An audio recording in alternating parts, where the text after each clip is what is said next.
Selamat pagi dan salam sejahtera saya ucapkan kepada pensyarah saya, Dr. Ramesh dan juga rakan-rakan sekalian.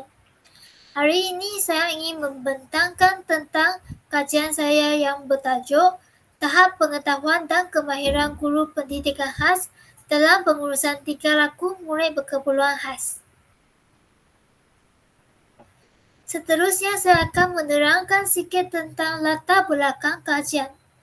Seperti yang kita ketahui bahawa murid berkeperluan khas merupakan kanak-kanak yang mengalami kesukaran dalam belajar seperti autism, disleksia, ADHD, Down syndrome dan sebagainya. Biasanya murid berkeperluan khas bukan sahaja mengalami kepelbagaian dan ketidakupayaan, maka mereka juga mengalami masalah tingkah laku. Antara masalah tingkah laku yang kerap didapati dalam kalangan murid berkeperluan khas ialah seperti tingkah laku destruktif dan tingkah laku disruptif. Tingkah laku destruktif merupakan tingkah laku yang suka merosakkan benda seperti kerusi meja, barang belakang sebaya dan sebagainya.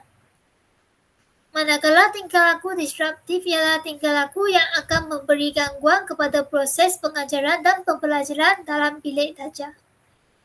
Biasanya, tingkah laku destruktif murid berkeperluan khas suka diterima oleh masyarakat. Jadi, masalah tingkah laku murid akan menjadi makin teruk sekiranya tidak dapat diawal dengan baik pada peringkat awal. Jadi, pengurusan tingkah laku merupakan kemahiran yang amat penting dan perlu dikuasai oleh semua guru pendidikan khas. Penyataan masalah tentang kajian ini. Murid berkeperluan khas bukan sahaja mengalami masalah dalam pembelajaran, maka mereka juga mengalami masalah tingkah laku. Masalah tingkah laku mereka akan menjejaskan kelancaran proses pengajaran dan pembelajaran guru di dalam kelas. Hal ini akan menyebabkan sebahagian guru pendidikan khas menghadapi tekanan emosi kerana dibebani dengan pelbagai masalah tingkah laku murid berkeperluan khas. Selain itu, kajian lepas juga mendapati bahawa guru pendidikan khas kurang pengetahuan dan kemahiran dalam mengurus tingkah laku bermasalah murid. Hal ini telah disokong oleh kajian Hasna pada 2010 bahawa guru pendidikan khas kurang kompeten dari segi pengetahuan, kemahiran dan juga sikap dalam mengurus tingkah laku murid berkeperluan khas. Tujuan kajian ini. Kajian ini bertujuan untuk mengenal pasti tahap pengetahuan guru pendidikan khas dalam mengurus tingkah laku murid berkeperluan khas masalah pembelajaran. Selain itu, kajian ini juga dijalankan untuk mengenal pasti tahap kemahiran guru pendidikan khas dalam mengurusan tingkah laku murid berkeperluan khas. Kajian ini diharapkan boleh memberi gambaran yang menyeluruh kepada pihak berkenaan seperti IPG dan juga KPM tentang tahap pengetahuan dan kemahiran guru pendidikan khas masalah pembelajaran dalam mengurus tingkah laku murid berkeperluan khas. Objektif kajian. Di sini ada dua objektif kajian. Objektif pertama ialah untuk mengenal pasti tahap pengetahuan guru pendidikan khas masalah pembelajaran dalam mengurus tingkah laku murid berkeperluan khas. Objektif yang kedua ialah mengenal pasti tahap kemahiran guru pendidikan khas masalah pembelajaran dalam mengurus tingkah laku murid berkeperluan khas. Soalan kajian. Apakah tahap pengetahuan guru pendidikan khas dalam mengawal tingkah laku murid berkeperluan khas? Dan soalan kajian kedua ialah, apakah tahap kemahiran guru pendidikan khas dalam mengawal tingkah laku murid berkeperluan khas? Skop dan batasan kajian ini. Kajian ini telah melibatkan seramai 50 orang guru pendidikan khas masalah pembelajaran yang berada di kawasan Kuala Lumpur. Selain itu, kajian ini tidak melibatkan guru pendidikan khas masalah pendengaran, penglihatan dan juga guru di aliran perdana. Selain itu, kajian ini dilaksanakan secara tinjauan. Soal selidik merupakan instrumen yang digunakan dalam kajian ini untuk mengumpul data. Kepentingan kajian. Apakah kepentingan kajian ini? Kajian ini amat penting dalam memberi manfaat kepada guru-guru pendidikan khas di sekolah, siswa guru yang masih berlatih, Institut Pendidikan Guru Malaysia IPGM, dan juga Kementerian Pendidikan Malaysia KPN. Guru pendidikan khas merupakan golongan yang sering berdepan dengan murid berkeperluan khas yang mengalami pelbagai masalah tingkah laku. Jadi, kajian ini boleh memberikan gambaran kepada semua pihak tentang pengetahuan dan kemahiran yang sedia ada pada guru pendidikan khas dalam mengurus tingkah laku masalah murid. Dengan itu, pihak tertentu seperti KPM dan IPGM boleh menyediakan kursus atau program untuk membantu guru pendidikan khas meningkatkan kemahiran mereka. Hal ini juga memberi kesedaran kepada para guru pendidikan khas untuk meningkatkan kemahiran dan pengetahuan mereka sendiri dalam mengurus tingkah laku murid agar proses pengajaran dan pembelajaran dapat dijalankan dengan lebih berkesan dan lancar. Seterusnya saya akan menerangkan tentang definisi operasional yang berkaitan dengan kajian ini. Yang pertama ialah murid berkeperluan khas. Apa itu murid berkeperluan khas? Menurut Akta Pendidikan 1996, murid berkeperluan khas ditaklifkan sebagai murid yang mengalami kecacatan penglihatan, pendengaran, atau mengalami masalah pembelajaran. Mereka memerlukan kekurangan dari segi mental, sensori atau deria, emosi dan sosial. Jadi, mereka amat memerlukan perhatian dan penjagaan daripada orang sekeliling berbanding dengan kanak-kanak normal. Seterusnya ialah definisi operasional tentang masalah pembelajaran. Menurut Kementerian Pendidikan Malaysia, kanak-kanak masalah pembelajaran merupakan kanak-kanak yang mempunyai keupayaan mental yang rendah dan juga mempunyai masalah tingkah laku. Mereka mengalami masalah kesukaran dalam pembelajaran seperti membaca, menulis, mengira dan sebagainya. Kanak-kanak yang bermasalah pembelajaran biasanya akan menunjukkan ketidakseimbangan antara pencapaian dijangka dengan pencapaian yang diperolehi dalam satu atau lebih bidang. Tingkah laku bermasalah. Dalam konteks pendidikan, tingkah laku bermasalah didefinisikan sebagai tingkah laku murid yang akan mengganggu kelancaran dalam proses pengajaran dan pembelajaran dalam bilik belajar. Masalah tingkah laku dibahagi kepada dua jenis, iaitu tingkah laku positif dan tingkah laku negatif.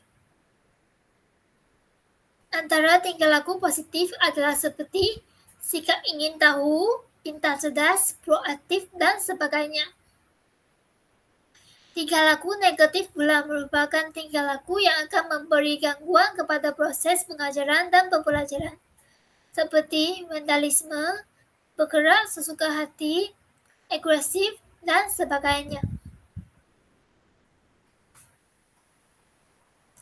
Seterusnya ialah pengurusan tingkah laku. Apa itu pengurusan tingkah laku? Pengurusan tingkah laku merupakan program tingkah laku yang berbentuk saintifik yang dijalankan secara analisis bagi mengubah suai tingkah laku bagi seseorang individu.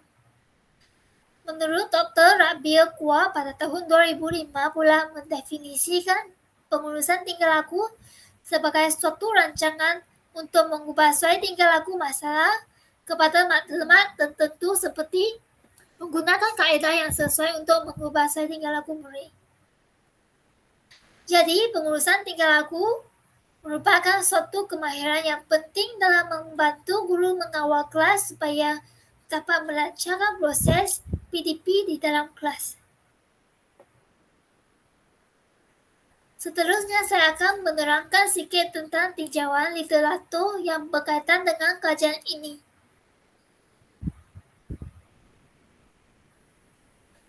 Di sini ada dua teori yang berkaitan dengan kajian yang ingin dilaksanakan. Yang pertama ialah teori kelaziman operan dan yang kedua ialah teori pembelajaran sosial. Teori kelaziman operan ini dipelopori oleh Edward Thorndike dan juga B.F. Skinner. Teori ini telah menjelaskan bahawa gerak balas akan ditingkatkan atau dikurangkan merujuk kepada peneguhan atau hukuman yang diberi semasa proses pembelajaran. Menurut prinsip the law of effect yang dihasilkan oleh Thorndike, tingkah laku seseorang dapat dibentuk oleh konsekuen dan akibatnya. Sebagai contoh, sekiranya konsekuen tingkah laku itu tidak memuaskan, maka tingkah laku itu akan dikurangkan. Apabila konsekuen tingkah laku itu memuaskan, tingkah laku tersebut pula akan meningkatkan. Sebagai contoh, apabila tingkah laku yang ditunjuk oleh seseorang muda itu telah mendapatkan pujian daripada guru, maka tingkah laku tersebut akan ditingkatkan. Sebaliknya, murid akan mengurangkan sesuatu tingkah laku sekiranya tingkah laku tersebut tidak diberi perhatian ataupun dihukum. Selain itu, B.F. Skinner pula menjelaskan bahawa tingkah laku seseorang dapat dikawal berdasarkan motivasi diri dan kesan tingkah laku sebelumnya. Beliau telah membahagikan tingkah laku kepada dua kategori, iaitu tingkah laku responden dan tingkah laku operan. Tingkah laku responden merupakan tingkah laku hasil daripada gerak balas terhadap alam sekitar. Manakala tingkah laku operan ialah tingkah laku hasil daripada gerak balas diri sendiri. Tingkah laku operan merangkumi dua elemen yang penting, iaitu peneguhan positif dan peneguhan negatif. Apa itu peneguhan positif? Peneguhan positif merupakan ganjaran yang diberi oleh murid untuk memotivasikan tingkah laku tertentu. Sebagai contoh, ganjaran yang diberi kepada murid adalah seperti stiker, token, hadiah, senyuman, dan sebagainya. Manakala peneguhan negatif pula merupakan rangsangan yang dipindahkan bertujuan untuk menguatkan tingkah laku positif murid. Peneguhan negatif merupakan proses memberi sesuatu yang tidak baik, tetapi kesannya menghasilkan sesuatu yang baik. Teori yang kedua berkaitan dengan kajian ini ialah teori pembelajaran sosial. Teori ini dipelopori oleh Albert Bandura. Konsep utama teori ini adalah pembelajaran berlaku melalui pemerhatian. Teori ini telah menjelaskan bahawa pembelajaran berlaku melalui proses pemerhatian tingkah laku seseorang atau menjadikan seseorang sebagai role model. Sebagai contoh, murid akan memerhatikan tingkah laku orang di sekeliling mereka dan mereka akan simpan maklumat tersebut secara kognitif. Seterusnya, mereka akan mempersembahkan tingkah laku tersebut dalam kehidupan harian. Jadi, guru pendidikan khas merupakan golongan yang paling dekat dengan murid-murid akan dijadikan sebagai role model kepada murid untuk membentuk tingkah laku mereka. Selain itu, Bandura juga mendapati bahawa manusia belajar melalui pemerhatian sebagai pemodelan. Maksudnya, murid-murid berkeperluan khas akan mencontohi role model di kehidupan harian mereka. Jadi, guru pendidikan khas perlulah menunjukkan tingkah laku yang positif di dalam kelas supaya dapat dicontohi oleh murid-murid di dalam kelas. Seterusnya ialah dapatan kajian lalu. Menurut Matwa, pada tahun 2018 telah mendapati bahawa guru harus menggunakan pelbagai pendekatan dan strategi yang berkesan bagi menangani tingkah laku distraktif murid dalam bilik belajar. Berdasarkan kajian yang telah dibuat, pengaji telah mendapati bahawa persekitaran pembelajaran yang kondusif, teknik peneguhan, dan tindakan undang-undang dapat mengatasi tingkah laku distraktif dalam kalangan murid. Di samping itu, pengaji juga mendapati bahawa kerjasama antara guru-guru dan perancangan pengajaran individu (RPI) telah berkesan dalam mengurangkan tingkah laku negatif murid. Dan dalam kajian, beliau juga menyatakan bahawa kritikan dan dendaan bukan cara yang baik dalam menangani masalah tingkah laku murid. Kajian yang seterusnya ialah kajian yang telah dikaji oleh Mira dan Sabah pada tahun 2015. Dalam kajian beliau telah mendapati bahawa kebanyakan guru-guru tidak mempunyai kefahaman dan pengetahuan mengenai dengan maksud pengurusan tingkah laku dan cara pelaksanaan modifikasi tingkah laku terhadap murid berkeperluan khas yang mengalami kepelbagaian ketidakupayaan. Dapatan kajian beliau telah menunjukkan bahawa guru yang pernah menghadiri kursus atau program akan lebih mahir dalam teknik modifikasi tingkah laku berbanding dengan guru yang tidak pernah menghadiri program. Beliau juga mendapati bahawa peneguhan positif merupakan teknik modifikasi tingkah laku yang paling berkesan dan kerap digunakan oleh guru dalam menggalakkan tingkah laku positif murid. Dan kajian seterusnya yang dibuat oleh Yasin Muhammad pada tahun 2016 pula mendapati bahawa masalah tingkah laku hyperaktif dapat dikurangkan selepas intervensi dijalankan. Namun begitu, tingkah laku tersebut masih tidak dapat dihapuskan. Kajian beliau telah menjalankan intervensi terhadap seorang buta lelaki yang berumur 8 tahun yang mengalami masalah hyperaktif. Beliau telah menggunakan peneguhan positif dan peneguhan negatif dalam intervensi untuk memodifikasikan masalah tingkah lakunya. Dan akhirnya beliau telah mendapati bahawa peneguhan negatif dan peneguhan positif telah berjaya mengurangkan masalah tingkah laku buta tersebut. Tetapi tingkah laku tersebut masih tidak dapat dihapuskan.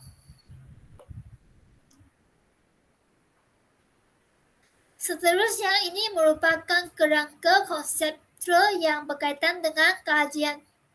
Menurut kepada kerangka konseptual dalam kajian ini, pengetahuan dan kemahiran guru pendidikan khas telah diberi penekanan utama dalam kajian ini terhadap pengurusan tingkah laku murid berkeperluan khas. Kerangka konseptual kajian ini juga menunjukkan bahawa guru pendidikan khas merupakan ejen yang penting dan menjadi penentu kepada pelaksanaan pengurusan tingkah laku murid. Dan kerangka ini telah mengendalikan dua faktor, iaitu faktor tahap pengetahuan dan faktor tahap kemahiran guru pendidikan khas dalam mengurus tingkah laku murid berkeperluan khas. Tahap pengetahuan guru dapat dikenal pasti dengan menggunakan soal selidik yang berkaitan dengan jenis-jenis tingkah laku dan teknik pengurusan tingkah laku. Tahap kemahiran guru juga boleh dikenal pasti dengan menggunakan soal selidik yang berkenai item tentang pengurusan tingkah laku, teknik pengurusan tingkah laku dan juga rancangan pengajaran individu RPI. Seterusnya saya akan menerangkan sedikit tentang metodologi kajian yang berkaitan dengan kajian ini. Kajian ini berbentuk tinjauan dan instrumen yang digunakan dalam kajian ini ialah soal selidik secara atas talian yaitu Google Form. Kajian ini akan mengumpulkan data secara kuantitatif dan juga kualitatif. Dan reka bentuk kajian ini berbentuk tinjauan kerana tinjauan dapat mendapatkan data yang lebih banyak dan menyeluruh mengenai dengan topik yang ingin dikaji. Seterusnya ialah persampelan.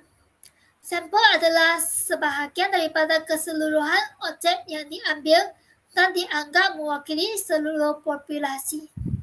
Sampel kajian ini adalah meliputi selama 50 orang guru pendidikan khas masalah pembelajaran. Dan kajian ini telah memberi fokus kepada populasi yang berada di Kuala Lumpur. Sampel kajian ini akan dipilih secara rawak. Seterusnya ialah instrumen yang digunakan dalam kajian ini. Instrumen yang digunakan ialah soal selidik secara atas talian, iaitu Google Form. Dan instrumen ini dibina secara skala Likert, iaitu mempunyai skala 1 hingga 5. Skala 1 mewakili sangat tidak setuju dan skala 5 mewakili setuju. Dalam instrumen ini mempunyai 4 bahagian yang penting. Bahagian A mempunyai 4 item mengenai maklumat demokrasi responden. Bahagian B pula mempunyai 6 item yang berkenaan dengan pengetahuan responden terhadap pengurusan tingkah laku murid berkeperluan khas. Bahagian C pula mengandungi 5 item berkaitan dengan kemahiran responden dalam mengurus tingkah laku murid berkeperluan khas. Dan akhirnya bahagian D mempunyai 2 item, iaitu soalan terbuka tentang pandangan guru terhadap pengurusan tingkah laku. Seterusnya saya akan menerangkan tentang kesahan dan kepercayaan soal selidik yang saya bina. Kesahan ditarifkan sebagai ketepatan, kebenaran, bermakna dan kebolehgunaan sebuah instrumen. Dan instrumen yang saya bina ini akan disemak dan disahkan oleh pakar-pakar bidang untuk memastikan kesahan kandungan. Hal ini telah disokong oleh Johnson Christensen pada tahun 2012 yang telah menjelaskan bahawa kesahan kandungan dapat dibuktikan melalui penilaian pakar. Kebolehpercayaan pula kerap digunakan untuk memberi gambaran terhadap kestabilan dan ketekalan dalaman. Nilai Cronbach alpha pula sering digunakan dalam mengukur ketekalan dalaman sesuatu konstruk. Jadi, nilai Cronbach alpha akan digunakan dalam kajian saya untuk menentukan kebolehpercayaan soal selidik. Selain itu, saya akan membuat kajian rintisan sebelum kajian sebenar dilaksanakan. Kajian rintisan dijalankan untuk mengenal pasti kesesuaian soal selidik yang telah dibina. Soal selidik akan diberikan kepada sekurang-kurangnya 30 orang responden untuk menjalankan kajian rintis terhadap soal selidik. Kajian rintis dijalankan untuk mengenal pasti kesesuaian reka bentuk kajian serta memperoleh kesahan dan kebolehpercayaan terhadap setiap item yang telah dibina.